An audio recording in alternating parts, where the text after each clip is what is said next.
CERN, basically, is a device that will allow them to examine particles in their initial state, not after everything is bonded together. That's a very simple way to look at what CERN is doing. They're trying to find the glue that holds everything together, is what they're doing. That's the purpose of CERN. Now, what has come out of CERN is called antimatter, which was first actually produced. It was first produced in 1955, and CERN is a very old organization, but it was produced in 1955, and they found positrons, which are anti-electrons. To understand what antimatter is, I'm going to have to explain the very bare basics of what matter is. And believe me, it's going to get very weird here shortly, because you're going to begin to see exactly what they're doing. But you have to understand what you're looking at now. The matter and antimatter are in fact opposites. Now, the matter that we have in front of us, if you take a piece of wood, nothing happens. It's just a piece of wood. But if you set that wood on fire, you have caused a reaction. And then it's in a dangerous potential state. It's active. If you have a battery outside of your cell phone, it does nothing. You put the battery inside the cell phone, the electrons begin to flow. The electrons will flow from one place to another. Essentially, that's what electronics are, the control of electrons.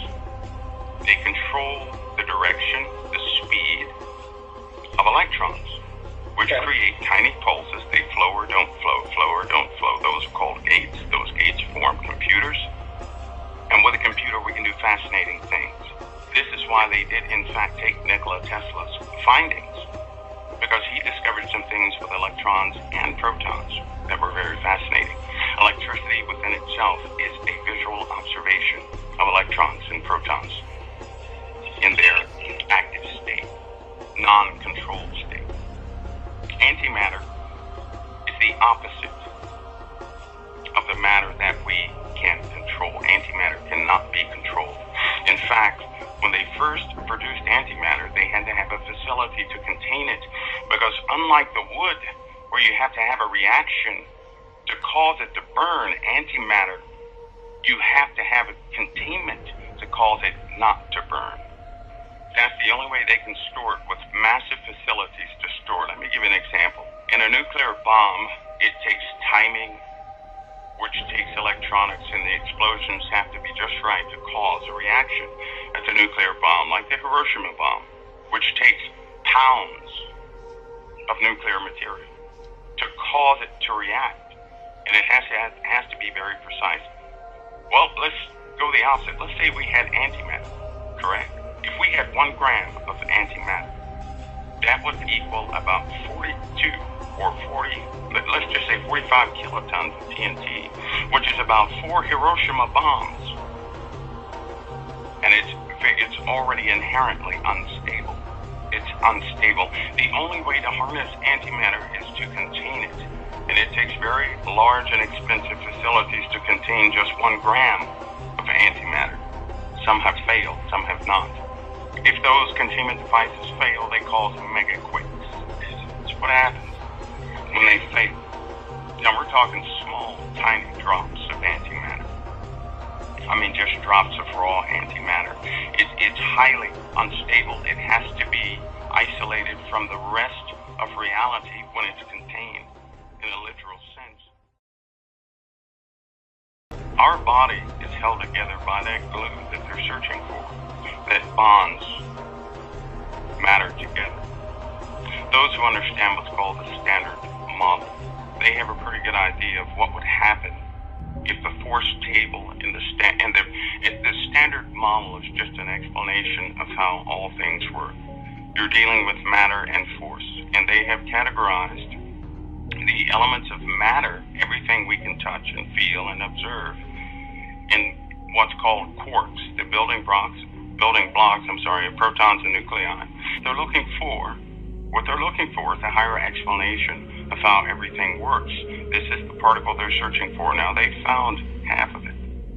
They already found a component of it. But they also found with antimatter, this antimatter can be absorbed by any realm of paranormal activity. It is, in effect, neutralized and absorbed. So there's a physical effect to the spiritual world in antimatter. And often, demonic entities and all these other paranormal things are attracted to antimatter. They're attracted to it. For every gram of antimatter that's produced, and then it's brought into this world, when they produce it, it attracts things from another dimension coming here. What is CERN going to do? Is to allow humanity to produce pounds of antimatter. And I hope people have a general understanding of matter, which we can touch and feel and observe, and antimatter, which we cannot touch, feel, or observe. However, it's working in tandem.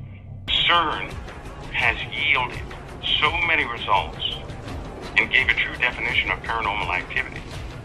It's beyond me that a lot of people cannot get this through the truth of the word. They can't. Antimatter is being pulled out of nowhere, out of this other dimension, which is nowhere, but everywhere.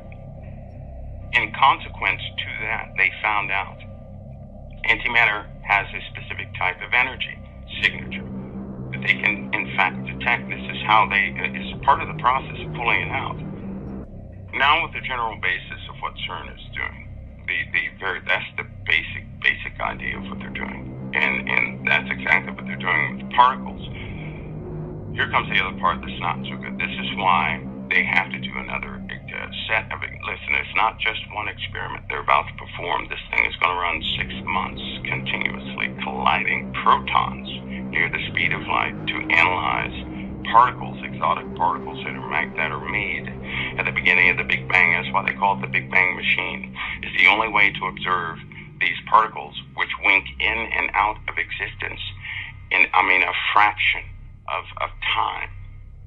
A fraction of time. And the consequence of this search to gather more and more of this matter, by the way, they have a more efficient method of pulling out or gathering antimatter, which is why they need to know the properties of some more properties of this particle they have described.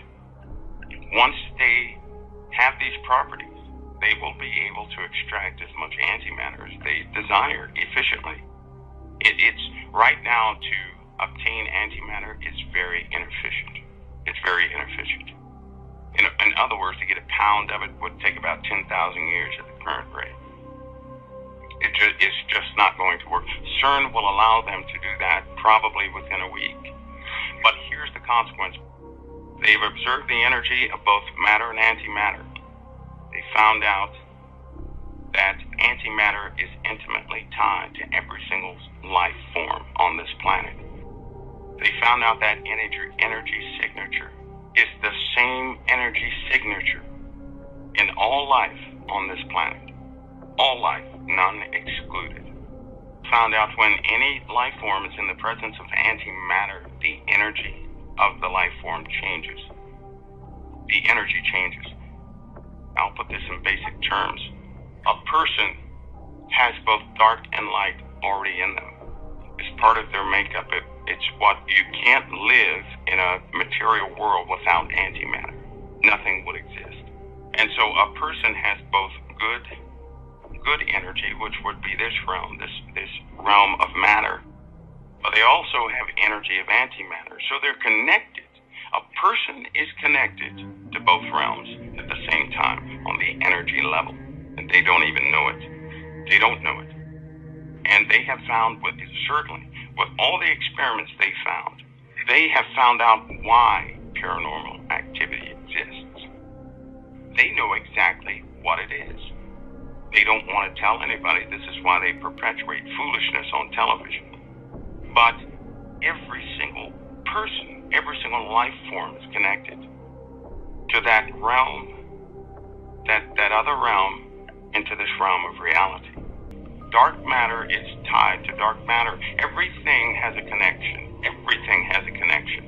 That connection can never be broken by anything. If they bring dark matter into this realm, it's still connected to that realm where the dark matter came from. No matter how far away they put it anywhere, it's still connected. Because that realm is everywhere and it's still connected. You what, mate?